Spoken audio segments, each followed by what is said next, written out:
નમસ્તે. ઘણા માતા પિતાનો પ્રશ્ન હોય છે કે બાળકને મોબાઈલ આપવો જોઈએ કે નહીં. અમેરિકાના એક નિષ્ણાતને આ જ પ્રશ્ન પૂછવામાં આવ્યો હતો. ત્યારે એમનો જવાબ હતો કે શું તમે તમારા બાળકને દારૂ, ચરસ, ગાંજો, તમાકુની આદત પાડશો? મોબાઈલ પણ એક એવી જ વસ્તુ છે, માટે બાળકને મોબાઈલ આપવી જોઈએ નહીં.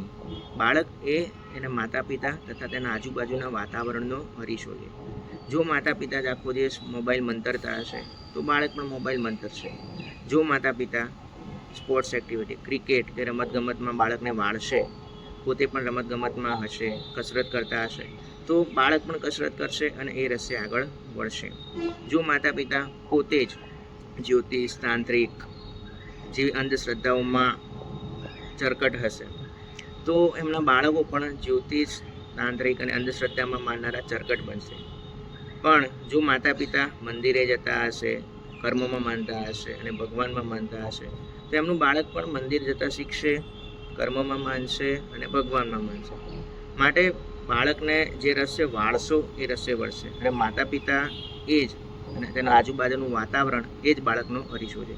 બાળકને મોબાઈલ એટલા માટે ના આપવો જોઈએ કારણ કે મોબાઈલ આપવાથી એક તો લાંબા ગાળે છે ને રેટાઈના આંખનો પાછળનો પડદો હોય છે ને એને ભારે નુકસાન થતું હોય છે અને એની સારવાર લાખોમાં હોય છે રેટાઈનામાં થતા નુકસાનની.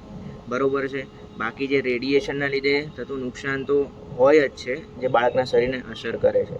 માટે બાળકને મોબાઈલ આપશો નહીં, પેન પકડાવો અને પેનથી બાળક પોતાના માતા પિતા તેમજ પરિવારના જીવનની કવિતામાં એક નવી પંક્તિ લખી શકશે. બરોબર છે.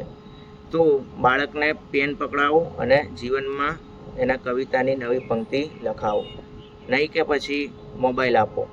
રમતગમતના સાધનો આપો, રમકડા આપો કે જેનાથી બાળકનો શારીરિક વિકાસ થાય. આભાર.